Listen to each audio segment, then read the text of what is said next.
Welcome back, focused learners, to today's explainer. Look, we all know large language models are incredibly powerful. But if we actually want to build highly functional, real-world AI tools, we've got to go beyond the basics. So today, we're demystifying the exact architecture that developers are using right now to build truly smart, context-aware AI. Let's dive in. It really is the million-dollar question, isn't it?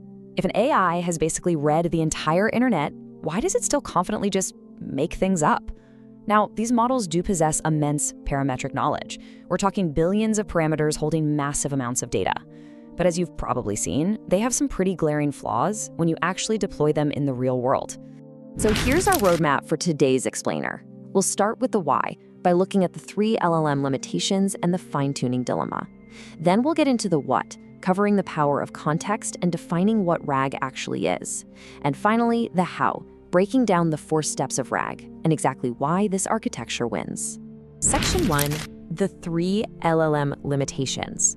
Standard prompting is amazing for general tasks, but it consistently falls flat in a few very specific real-world scenarios. Here are the 3 main roadblocks. First up, no access to private data. An LLM simply cannot answer questions about your company's internal documents or a private video course, for the simple reason that it wasn't trained on them. Second, knowledge cutoff dates. If a model wrapped up its pre-training last year, it has absolutely zero clue what's happening in today's news. And third, the big one, the high risk of hallucinations, where the model just confidently generates factually incorrect information. This perfectly highlights that hallucination problem. You might ask a model a seemingly straightforward historical question, and it might confidently but completely falsely claim that Albert Einstein spent his early years playing professional football for Germany. I know, it sounds absurd, but these models will serve up that fiction as absolute, unquestionable fact. Which brings us right to Section 2, the fine-tuning dilemma. Because for a really long time, developers thought there was basically only one traditional way to fix those 3 flaws. And that traditional method is fine-tuning. Think of it like this. You take a pre-trained model, which is a lot like a student who just graduated with a broad, comprehensive engineering degree, and you put it through fine-tuning on a specific data set. It's essentially like a 2 to 3 month company onboarding process. You're teaching an already smart model how to perform within a very narrow specific domain, like parsing medical literature or understanding your company's custom software. But we need to break the illusion right now that fine-tuning is some kind of ultimate fix. It comes with massive friction. For starters, it is computationally incredibly expensive.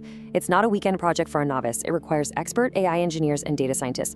And honestly, the worst part, it's horribly hard to update. If you just add a single new course to your platform or one new document to your database, you literally have to run that whole expensive retraining process all over again. So, let's move to Section 3, the power of context. The industry quickly realized there just had to be a better paradigm, a way to solve these problems without constantly shelling out for expensive retraining. The big breakthrough came with something called in-context learning. Basically, this is the ability of a model to learn how to solve a task right inside the prompt. For example, using few-shot prompting, you can just show a model a couple of examples of positive and negative sentiment. Without updating a single underlying parameter or weight, it picks up on the pattern instantly and can accurately analyze the sentiment of a totally brand new sentence. Now, here is the absolute most crucial point. Engineers didn't actually explicitly program the AI to do this. In-context learning is what we call an emergent property. When models like GPT-3 hit a massive scale, around 175 billion parameters, this ability to just learn directly from the prompt magically appeared. This incredible discovery was famously documented in a landmark paper titled "Language Models Are Few-Shot Learners." The researchers proved that if you give a massive LLM a few examples, it can adapt and learn in real time, honestly, very much like a human does, completely bypassing the need for fine-tuning on a lot of tasks. Section 4. What is RAG? Because if we take this amazing concept of in-context learning to its absolute ultimate evolution, we arrive at our core topic. RAG stands for Retrieval Augmented Generation. Instead of just firing a question at an LLM and crossing your fingers that its internal parametric knowledge has the right answer, you send the query alongside the exact extra relevant information it needs to solve it. You're injecting the context directly into the prompt at the exact moment the user asks the question. Let's say you run an educational video platform. A student asks your AI chatbot a highly complex question about gradient descent. You don't just rely on the AI's general background knowledge. Instead, your system goes in, grabs the exact transcript from minute 5 to minute 25 of your specific video lecture, and feeds it straight into the prompt. It's literally like handing a student the exact chapter they need during an open book exam. Okay, so how does this actually work mechanically? Let's transition to section 5, the 4 steps of RAG. A RAG pipeline bridges information retrieval with text generation through 4 precise steps. We've got indexing, retrieval, augmentation, and generation. Let's break each of these down so you can see exactly how the data flows. Step 1 is indexing. This is where you prep your external knowledge base. You obviously can't just copy-paste a massive 2-hour video transcript into an LLM. It would totally exceed the model's context limit. So instead, you split your documents up into small, meaningful chunks.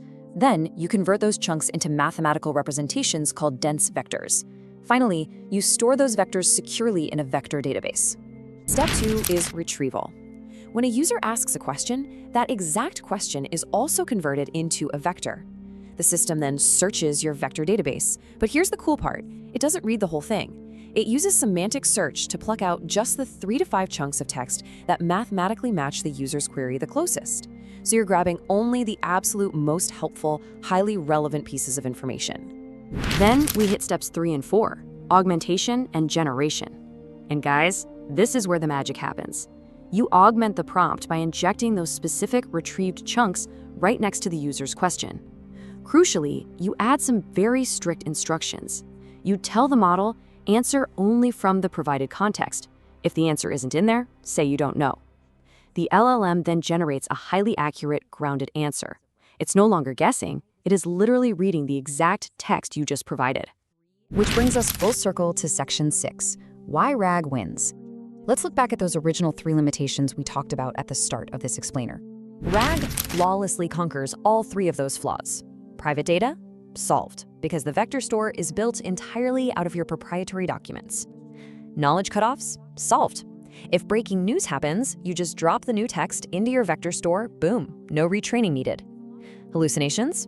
It halts them dead in their tracks because the LLM is strictly confined to answering only from the factual context you just handed it. And this is exactly why businesses are adopting this architecture so incredibly fast. Compare it to fine-tuning, which is heavy, slow, and horribly expensive every single time you need an update. RAG is agile, it's incredibly cheap, you get to keep your LLM as this lightweight reasoning engine, and you manage your knowledge base completely separately. You get instant updates just by adding new vectors. At the end of the day, RAG represents a massive leap forward in how we build smart, reliable AI systems. It takes the raw, incredible reasoning power of an LLM, and it grounds it in your absolute truth. So, my final question to you as we wrap up today's explainer is this. Armed with this new architecture, what real-world problem are you going to solve with RAG? Think about the data you have, the accuracy you need, and the solutions you can start building right now. Keep learning, keep building, and I will see you in the next explainer.